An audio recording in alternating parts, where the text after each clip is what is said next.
Meus irmãos queridos, que Deus nos abençoe. Felizes estamos por terem chegado, e o nosso desejo desde já, que ao sairmos mais tarde, daqui 1 hora mais ou menos, estejamos ainda em condições mais favoráveis. Faremos a nossa prece, em seguida uma pequena leitura introdutória que guarda relação com a proposta, e hoje nós vamos ter a honra de ser conduzidos mais uma vez na reflexão pelo nosso querido André Luiz Sandri, que já esteve conosco, companheiro nosso da Sociedade Espírita Amor e Caridade e também trabalhador do Movimento Espírita Regional. O André vai trabalhar dentro da parte terceira do Livro dos Espíritos, iniciando inclusive das leis morais, da lei de adoração, né? Vamos trabalhar essa questão hoje. Vamos fazer a nossa prece, em seguida a leitura, e aí o André nos conduzirá na reflexão. Pai da vida, que nos seja permitido mais uma vez, Senhor, através da vossa infinita misericórdia, do vosso coração pleno de amor, que vossos filhos, que somos todos nós, que despertamos para nossas responsabilidades intrínseca de espíritos imortais, envidar todos os esforços possíveis, para que nesta encarnação derradeira, divisora de águas, importantíssima, porque despertamos realmente para os valores éticos morais, e deveremos fazer os nossos esforços para equacionar a nossa sombra densa, iluminando-a, e desta maneira, equilibrando a nossa própria consciência com as vossas leis sábias e justas. Um pedido, Senhor, estamos fazendo ao vosso coração magnânimo, que o nosso desejo, a nossa vontade de evoluir, de crescer, possam ser potencializados, para que dessa maneira possamos acelerar o nosso processo de redenção. Que as vossas bênçãos recaiam sobre nós, sobre o expositor, e que saibamos, mais uma vez, ouvir a lição fundamental, transferi-la do nosso intelecto para o nosso coração, transformando-a em hábito saudável na nossa vivência. Que a vossa luz nos inspire mais uma vez, Senhor amado. Que assim seja, Senhor. 1990... benfeitor querido Rabindranath Tagore, através das mãos abençoadas de Divaldo Franco, transfere do mundo espiritual para nós lições extraordinárias. Pássaros livres. Um pequeno poema para que nós possamos conversar, então, o André nos conduzir na reflexão. Canto 64. Dá-me a tua bênção, ó iluminado, rogou o jovem sonhador que passava diante de Buda. O sábio sorriu e anunciou-lhe felicidade estrada fora. Um pouco adiante, o rapaz foi assaltado por bandidos profissionais que o despojaram dos haveres, deixando-o quase nu. O moço retornou embaraçado e interrogou o mestre. Então é esta a bênção que me concedes? O santo, sem qualquer perturbação, fitou e redarguiu. Abençoei-te rogando para que fosse espoliado, ao invés de espoliador. Assaltado, mas não morto. Vítima e não criminoso. O teu karma é grave, porém os teus ideais são nobres. Assim, merecendo sofrer. Todavia, não impondo sofrimento. Desta forma, não te tornando mais desventurado. Enquanto o guru retornou à meditação, o moço prosseguiu, abençoado, louvando a experiência que lhe permitia resgatar sem agravar o compromisso, perder coisas para ganhar a vida. Da lei de adoração, parte fundamental da nossa obra Livro dos Espíritos, na voz segura, na conduta positiva, enobrecida do nosso querido André. Vamos ouvi-lo. Queridos amigos, queridos irmãos, o nosso boa tarde de muita paz a todos. Para nós é uma grande alegria a oportunidade renovada de nós nos encontrarmos aqui na Sociedade Espírita Paz, Amor e Luz, para trazermos as nossas reflexões e os nossos estudos à luz da doutrina espírita. Como já foi adiantado pelo nosso querido Vanim, vamos conversar hoje sobre a lei de adoração. E antes de adentrarmos especificamente o assunto, é importante nós explicarmos, nós conceituarmos acerca de que leis nós estaremos aqui conversando neste período. Então, iremos nos reportar a questão 614, na terceira parte do Livro dos Espíritos, quando Allan Kardec pergunta aos espíritos da codificação que se deve entender por lei natural. E eles respondem assim: a lei natural é a lei de Deus, é a única verdadeira para a felicidade do homem. Indica-lhe o que deve fazer ou deixar de fazer, e ele só é infeliz quando dela se afasta. Destacamos na resposta dos espíritos a afirmativa de que a lei natural é a única verdadeira para a felicidade do homem. Não há outra lei necessária para a nossa felicidade, que possa nos garantir a felicidade. É possível então constatarmos desde já a importância do estudo, da reflexão, da compreensão destas leis. Indica-lhe o que deve fazer ou deixar de fazer. As leis naturais, as leis divinas, especificamente as leis morais, são como que um roteiro que nos indicam o que nós devemos fazer ou deixar de fazer. Quando nós nos aproximamos dessas leis, nós somos felizes, e quando nós nos afastamos dessas leis, nós somos infelizes. Todas as da natureza são leis divinas, são leis que foram elaboradas por Deus. É claro que umas regulam o movimento e as relações da matéria bruta, que são chamadas as leis físicas, cujo estudo pertence ao domínio da ciência. E as outras dizem respeito especialmente ao homem considerado em si mesmo e nas suas relações com Deus e com os seus semelhantes. Contém as regras da vida do corpo, bem como as da vida da alma. São as chamadas leis morais, cujo estudo e a prática compete a todos nós que somos candidatos a um dia sermos considerados homens de bem.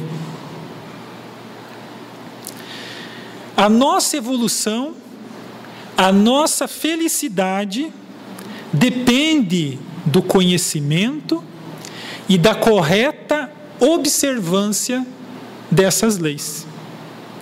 Daí nós vemos o esforço grandioso de Jesus, de Allan Kardec, o codificador da doutrina espírita, e dos espíritos da codificação, para nos trazerem um conhecimento mais profundo destas leis divinas, destas leis morais.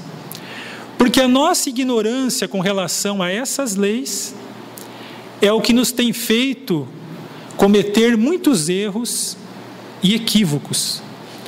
A nossa ignorância com relação ao Criador, com relação à maneira de adorar o Criador, de adorar a Deus. E é isto que é estudado por Allan Kardec nesta lei, a lei de adoração.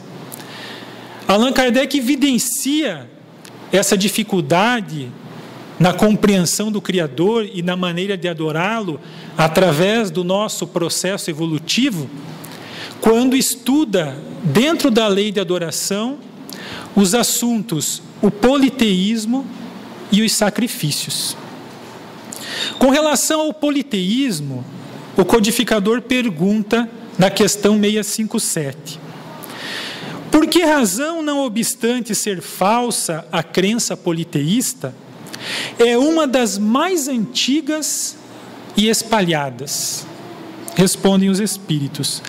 A concepção de um Deus único não poderia existir no homem, senão como resultado do desenvolvimento de suas ideias. Incapaz pela sua ignorância de conceber um ser imaterial, sem forma determinada, atuando sobre a matéria, conferiu-lhe o homem atributos da natureza corpórea, isto é, uma forma e um aspecto, e desde então tudo o que parecia ultrapassar os limites da inteligência comum, para ele era uma divindade. Aliás, comenta Allan Kardec que, à época, Deus era usado para uma qualificação genérica, que se dava a tudo ou a todo ser existente fora das condições da humanidade. Como, por exemplo, nós hoje chamamos de espíritos os seres incorpóreos, então tudo que estava fora das condições da humanidade naquela época era chamado de divindade, era chamado de Deus. Então, devido a nós não termos ainda as ideias suficientemente desenvolvidas, nós não conseguíamos compreender a ideia de um Deus único. Apesar disso, nos fala também os espíritos que em todos os tempos sempre houveram homens instruídos que compreenderam ser impossível a existência desses poderes múltiplos sem uma direção superior. E a partir desse entendimento, desta reflexão, desta compreensão, partiram então para uma ideia, para uma concepção de um Deus único. Também com relação aos sacrifícios, uma maneira equivocada de adorar a Deus, nos pergunta Allan Kardec na questão 669 aos Espíritos, o seguinte: remonta à mais alta antiguidade o uso dos sacrifícios humanos.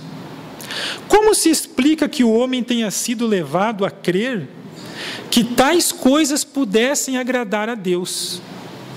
A resposta: nos povos primitivos, a matéria sobrepuja o espírito. Eles se entregam ao instinto do animal selvagem. Por isso que, em geral, são cruéis. É que neles o senso moral ainda não se acha desenvolvido. E por isso acreditavam que o valor do sacrifício era proporcional à importância da vítima. Primeiro, ofereceram como sacrifício os frutos da terra, depois animais e, finalmente, os homens. Uma ideia errônea quanto à maneira de adorar a Deus. Mas à proporção que foram se melhorando, os homens tiveram que reconhecer o erro em que laboravam e que reprovar tais sacrifícios. É interessante, então, essas reflexões propostas por Allan Kardec dentro da lei de adoração, a questão do politeísmo e a questão dos sacrifícios, que nos permitem refletir, que nos permitem constatar como se dá esse processo de conhecimento das leis divinas, da lei natural, através do nosso processo evolutivo, que é um conhecimento gradativo.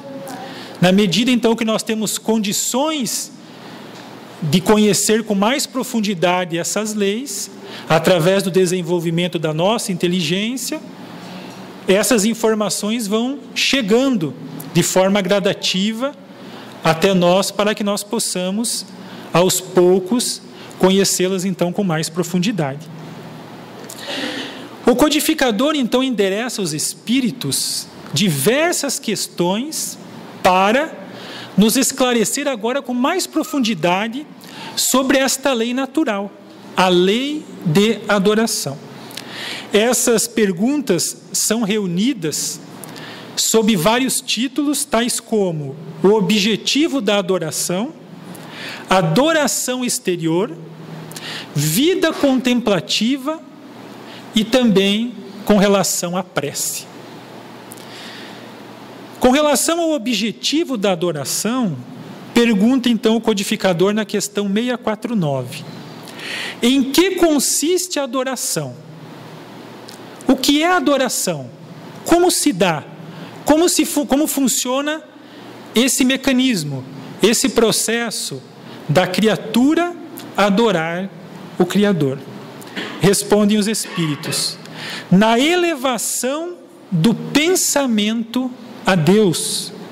Deste, pela adoração, aproxima o homem à sua alma. Nós achamos essa questão belíssima, porque no nosso entendimento, ela nos coloca numa condição de igualdade. Porque vejamos, o pensamento é uma potência da alma. O pensamento é um atributo do espírito. Logo, todos nós, sem exceção, podemos adorar a Deus. Basta que para isso elevemos o pensamento a Ele. Estejamos nós encarnados ou não, podemos estabelecer esta comunicação, este processo de adoração ao Criador. Não depende de uma condição material, de uma condição financeira, do grau de escolaridade, para que nós possamos elevar o nosso pensamento a Deus. Todos nós, sem exceção, podemos adorar a Deus, bastando que para isso elevemos o pensamento a Ele. E de certa forma isso é corroborado também na questão seguinte, na questão 650, quando Allan Kardec pergunta: origina-se de um sentimento inato a adoração ou é fruto de um ensino? Respondem os espíritos: sentimento inato, como o da existência de Deus. A consciência da sua fraqueza leva o homem a curvar-se diante daquele que o pode proteger. É claro que na medida que nós avançamos no aspecto intelectual e também no aspecto moral, nós podemos compreender com mais profundidade as leis divinas, as leis naturais, o próprio Criador e a maneira de adorá-lo. Mas, se esse ato de adoração dependesse de um ensino, muitos não teriam condição de adorá-lo, ou só a partir de um determinado momento poderíamos adorar a Deus. Mas então esse ato de adoração, ele tem origem num sentimento inato, assim como da existência de Deus, assim como o sentimento da imortalidade da alma, assim como é a fé. São sentimentos inatos que nós trazemos conosco, inerentes ao ser espiritual que somos todos nós. Então todos nós sentimos essa necessidade, esta vontade de entrar em contato com o Criador, de conversar com Deus, de adorar a Deus. Essa consciência da nossa fraqueza, da criatura em relação ao Criador. Nesse sentido, nós lembramos de um colega de grupo de estudos que relatou que em uma determinada época da sua vida, ele não estava muito aí para essa questão de Deus, de agradecer a Deus, de conversar com Deus, até porque estava numa condição financeira muito favorável, e a influência da matéria sendo muito forte, e também, como sempre, nós temos um pouco de orgulho, e ele não dava muita importância a esta relação com Deus, de conversar com Deus, de agradecer a Deus, mesmo sendo um sentimento inato, como nos falam os Espíritos.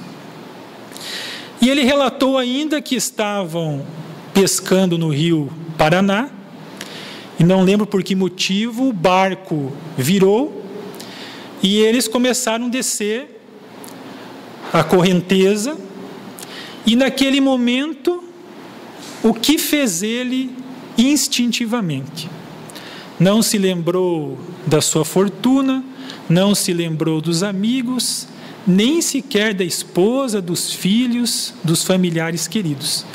Instintivamente, ele pede a Deus: me ajuda.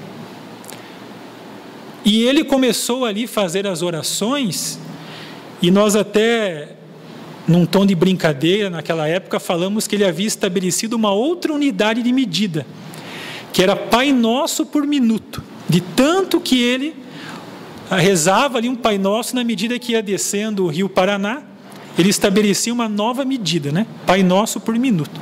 Então, mesmo querendo ou não, todos nós temos esse sentimento inato, trazemos conosco de, nessa consciência nossa de fraqueza da criatura em relação ao Criador, nós adorarmos a Deus. A adoração está na lei natural, pois resulta de um sentimento inato no homem.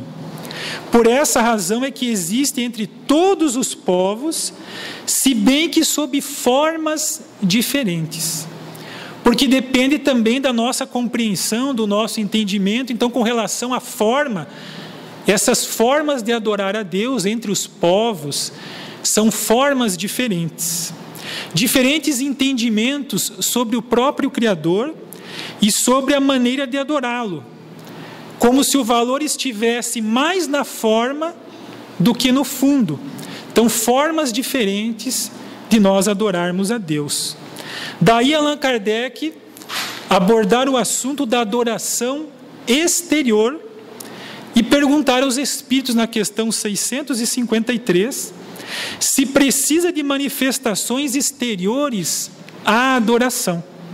Os Espíritos respondem que a adoração verdadeira é do coração.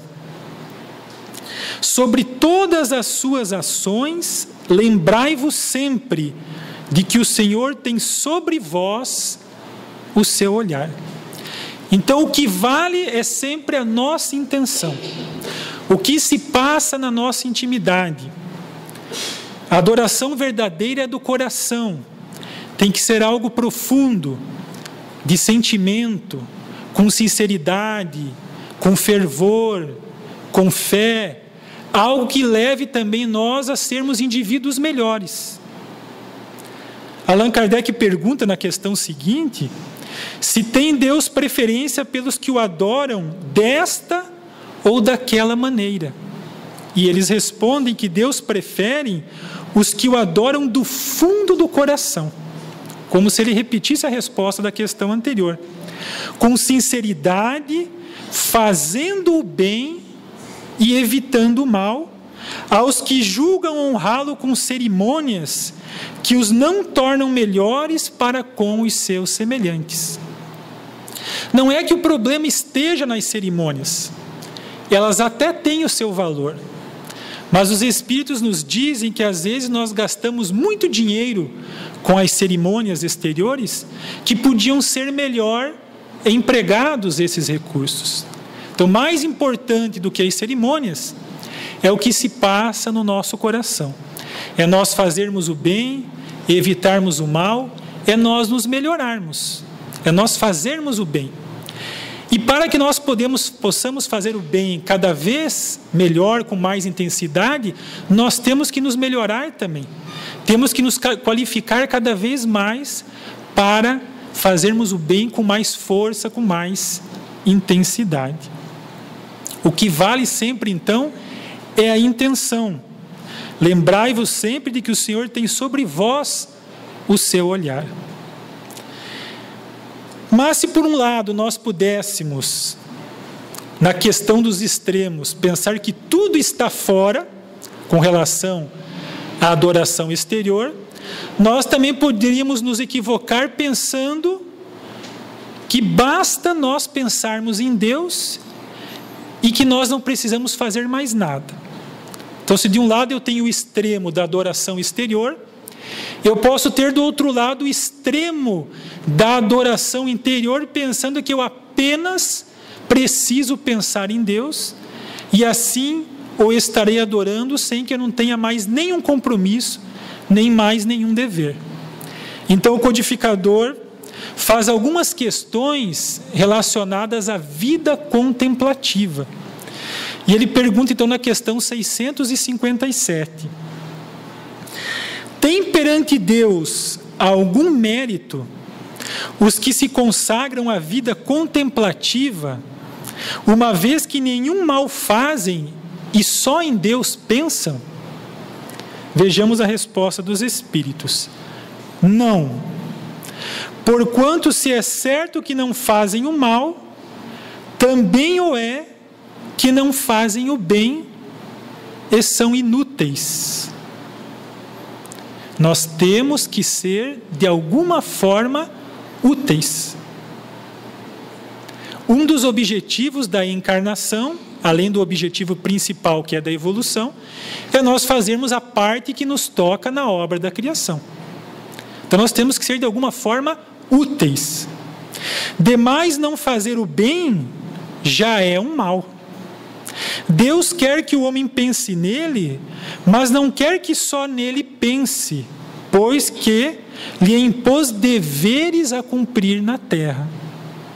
Quem passa todo o tempo na meditação e na contemplação, nada faz de meritório aos olhos de Deus, porque vive uma vida toda pessoal e inútil à humanidade, e Deus lhe pedirá contas do bem que não houver feito. Então nós temos que procurar o caminho do meio. Nem só fazermos atos exteriores, sem nos melhorarmos por dentro, e nem somente pensarmos em Deus, sem fazermos algo de útil ao próximo e à humanidade. A benfeitora Joana de Ângeles nos diz assim: quando escasseiam os recursos da elevação interior pelo pensamento vinculado ao Supremo Construtor do Cosmo, devem abundar os esforços no labor da fraternidade em direção às demais criaturas, do que decorre, inevitavelmente, a vinculação amorosa com Deus. Então, se nós queremos estabelecer essa vinculação amorosa com Deus, essa relação amorosa com Deus, essa adoração a Deus, nós deve abundar, nesse sentido, os esforços no labor da fraternidade em direção às demais criaturas. Então, se eu quero amar a Deus, eu tenho que amar o próximo, e para amar o próximo cada vez mais e cada vez melhor, eu tenho que amar a mim mesmo, porque na medida que eu me amo, que eu me melhoro, que eu me qualifico, eu amo melhor o meu próximo e, por consequência, eu amo a Deus. Aliás, há um filósofo, que eu não recordo o nome, na antiguidade, que falou alguma coisa nesse sentido, de amar o próximo como a si mesmo, para amar a Deus. E existe alguém que falou alguma coisa nesse sentido aí. Então é mais ou menos por aí. E aí um último assunto tratado por Allan Kardec dentro da lei de adoração, que nós, ao longo da nossa história, trazemos uma visão muito equivocada com relação a esse assunto, é a questão da prece. Então pergunta na questão 658 Allan Kardec: agrada a Deus a prece? Respondem os Espíritos: a prece é sempre agradável a Deus quando ditada pelo coração. Em várias questões parece que os Espíritos são repetitivos nesse sentido. Quando ditada pelo coração. Para ele, a intenção é tudo. Assim, preferível lhe é a prece do íntimo, a prece lida, por muito bela que seja, se for lida mais com os lábios do que com o coração. Não há problema nenhum nas preces lidas, mas se ela for lida mais com os lábios do que com o coração, não está expressando ali algum sentimento. Agrada-lhe a prece quando ditada com fé, com fervor, com sinceridade. Vale a pena nós estudarmos o capítulo 27 do Evangelho segundo o Espiritismo, que lá Allan Kardec desenvolve ainda mais essa questão da prece, com textos belíssimos, a eficácia da prece, maneira de orar, a transmissão do pensamento, que é o estudo científico da prece, como se dá a transmissão do pensamento. E lá eles falam sobre as preces inteligíveis. Porque a prece, ela só tem valor pelo pensamento que lhe está conjugado. Impossível nos é conjugar um pensamento daquilo que nós não compreendemos. Porque aquilo que nós não compreendemos não pode tocar o nosso coração. Então, se eu faço uma prece numa língua que eu não compreendo, se eu simplesmente leio frases, pensando que o valor da prece está na quantidade de palavras, e eu nem sequer estou pensando sobre aquilo que eu estou lendo, aquilo não toca o meu coração, não há um pensamento ali conjugado que toque o meu coração, e essa fé, então, e essa prece, melhor dizendo, então, ela não tem valor. Então vejamos que Allan Kardec e os Espíritos vão, através das perguntas e respostas, nos dando entendimento mais justo, mais correto e mais profundo acerca de como nós nos relacionarmos com o Criador, de como nós adorarmos a Deus, pois que é uma lei natural. Questão 659. Qual o caráter geral da prece? Resposta: a prece é um ato de adoração. Orar a Deus é pensar dele, é aproximar-se dele, é pôr-se em comunicação com ele. Então a prece tem que ser algo simples, em que nós, sem a necessidade de nenhum intermediário, conversamos com Deus, o nosso Pai, o nosso Criador. E as três coisas que nós podemos nos propor pela prece, por meio da prece, é louvar, pedir e agradecer. Interessante também essa resposta, porque limitam, os Espíritos o que nós podemos fazer pela prece. Pela prece nós podemos louvar, pedir e agradecer, não podemos inventar outras coisas diferentes. É essa conversa com o Criador em que nós louvamos a Ele, ou pedimos, ou agradecemos. Questão 660, questão 661 e 663, que foram essas três questões que nós trouxemos, mas existem outras questões mais que nós não teríamos tempo de aqui refletir, são questões interessantes que Allan Kardec faz, para que nós possamos ter um entendimento sobre essa lei de adoração, sobretudo com relação aos pedidos que nós fazemos a Deus. Então ele pergunta se a prece torna melhor o homem, se nós poderemos pedir através da prece que Deus nos perdoe com relação às nossas faltas, com relação aos nossos erros, e também se através das preces nós podemos pedir a Deus que Ele mude a natureza das nossas provas ou desvie o curso das nossas provas. O que demonstra que nós trazíamos um entendimento muito equivocado com relação à prece, que bastava fazer uma prece e tudo estaria resolvido sem que nós tivéssemos que fazer nenhum esforço. E nós veremos através da resposta dos Espíritos que não é bem assim. Então, na questão 660, pergunta Allan Kardec se a prece torna melhor o homem. Respondem os Espíritos: sim, porquanto aquele que ora com fervor e confiança se faz mais forte contra as tentações do mal, e Deus lhe envia os bons espíritos para assisti-lo. Não é que se nós orarmos, isso sem esforço nenhum irá fazer uma mudança em nós, mas nos faz mais forte contra as tentações que nós teremos que, através dos nossos esforços, vencê-las. E também nós temos o concurso dos bons espíritos que nos secundam nas nossas boas intenções. E Allan Kardec, dentro dessa questão, ele faz uma nova pergunta aos espíritos, 660, letra A. Como é que certas pessoas que oram muito são, não obstante, de mau caráter? São pessoas viciosas, orgulhosas, egoístas. Oram muito, oram e oram, mas parece que não melhoram. Será que o problema está, então, na questão da prece? Vejamos a resposta. O essencial não é orar muito, mas orar bem. Essas pessoas supõem que todo o mérito está na longura da prece e fecham os olhos para os seus próprios defeitos.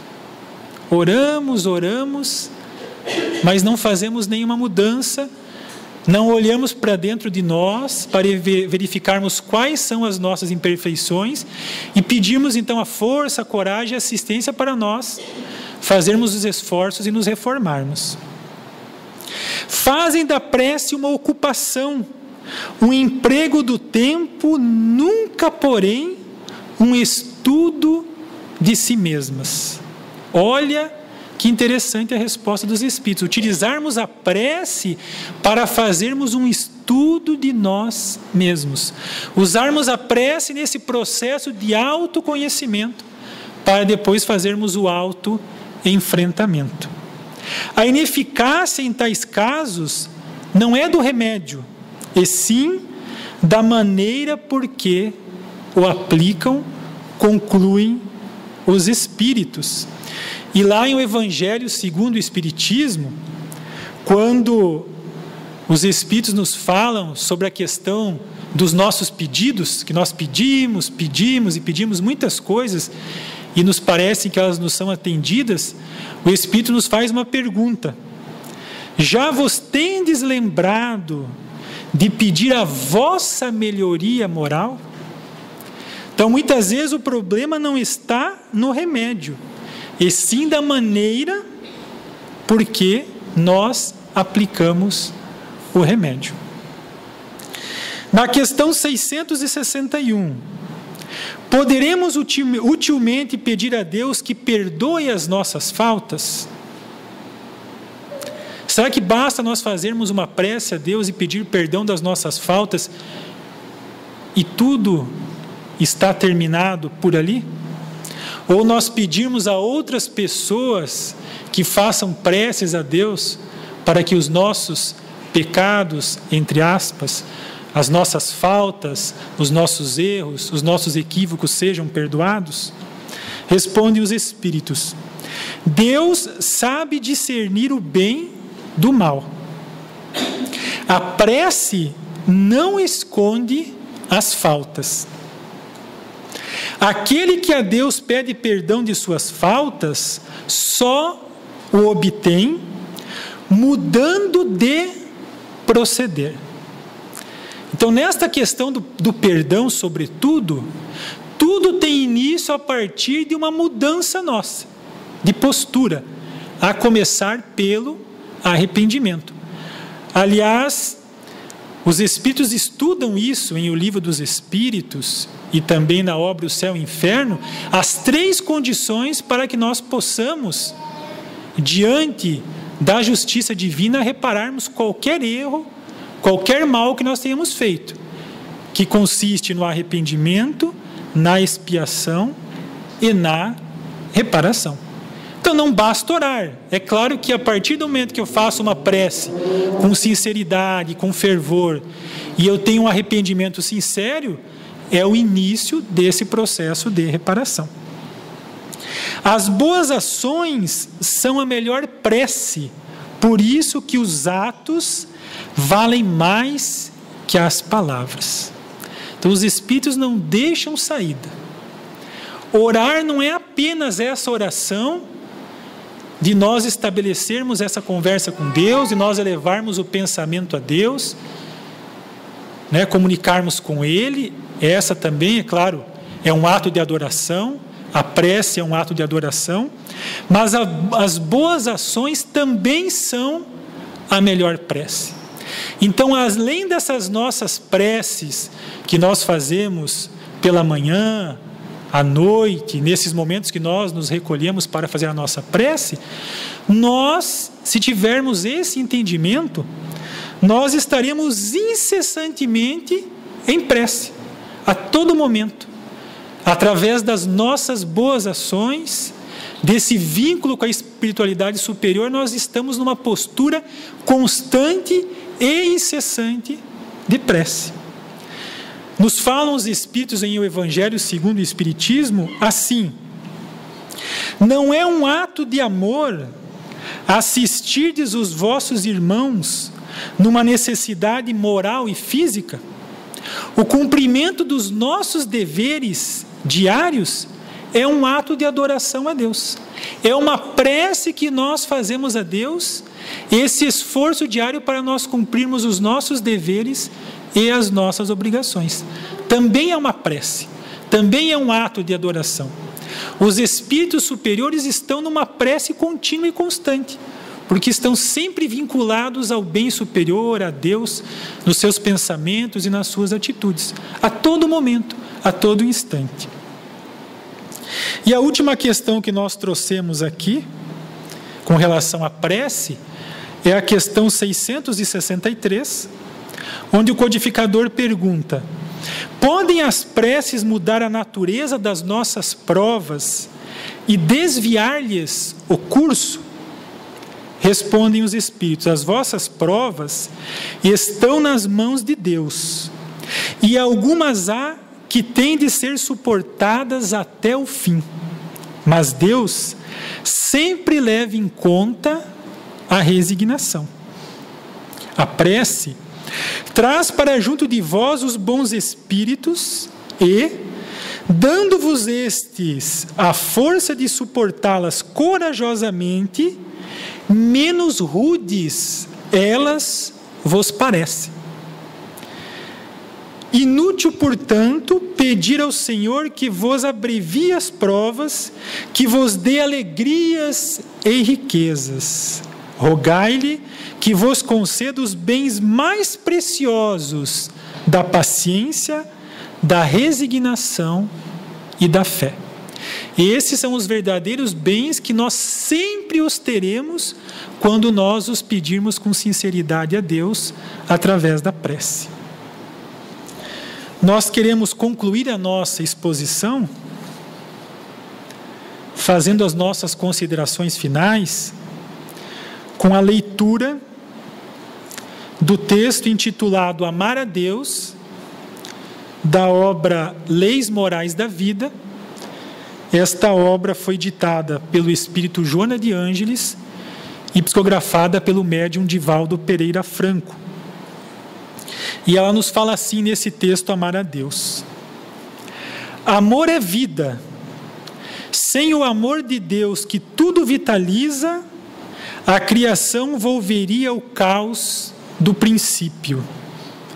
Antes, portanto, do amor, não havia criação, porque Deus é amor. Sem amor ao próximo, não se pode amar a Deus.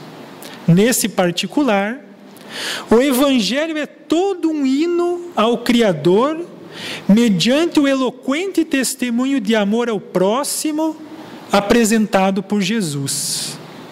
Em todos os seus passos, o amor se exterioriza numa canção de feitos, renovando, ajudando e levantando os espíritos. Não podendo o homem romper a caixa escura do egoísmo, saindo de si na direção da criatura sua irmã, dificilmente compreenderá o impositivo do amor transcendente em relação à divindade. Quando escasseiam os recursos da elevação interior pelo pensamento vinculado ao Supremo Construtor do Cosmo, devem abundar os esforços no labor da fraternidade em direção às demais criaturas, do que decorre inevitavelmente a vinculação amorosa com Deus, porquanto ninguém pode pensar no próximo sem proceder a uma imperiosa necessidade de fazer interrogações que levam à causa central. O homem constitui indubitavelmente um enigma que só a luz meridiana da reencarnação, técnica do amor e da justiça divina, pode ser entendido. Na vida, sob qualquer expressão, está manifesto o amor. Mediante o amor, animam-se as forças atuantes e produtivas da natureza, no mineral, no vegetal, no animal, no homem e no anjo. Dilata desse modo as tuas expressões íntimas, dirigindo-as para o bem, e não te preocupes com o mentiroso triunfo do mal aparente. Exalça a vida e não te detenhas na morte. Glorifica o dever e não te reportes à anarquia.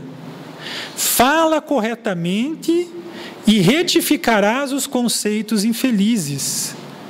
Se te impressionam as transitórias experiências do primitivismo e da barbárie que ainda repontam na terra, focaliza a beleza e superarás as sombras e inquietações. A maneira mais agradável de adorar a Deus é elevar o pensamento a Ele por meio do culto ao bem e do amor ao próximo. Desce a dor e ergue o combalido à saúde íntima. Mergulha no paú e levanta o planalto os que ali encontres. Curva-te para socorrer, no entanto, ascende no rumo de Deus pelo pensamento ligado ao seu amor e vencerás os óbices.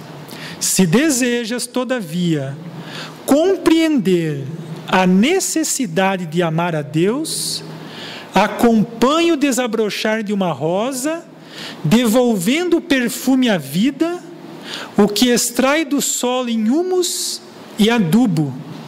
Fita uma criança, detente num ancião.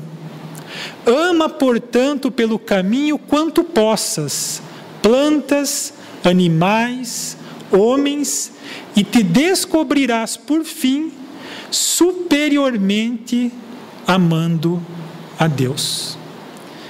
Essas seriam, então, as nossas reflexões acerca desta lei natural, desta lei divina, que é a lei de adoração e que é uma das 10 leis estudadas por Allan Kardec na terceira parte do Livro dos Espíritos. Muito obrigado.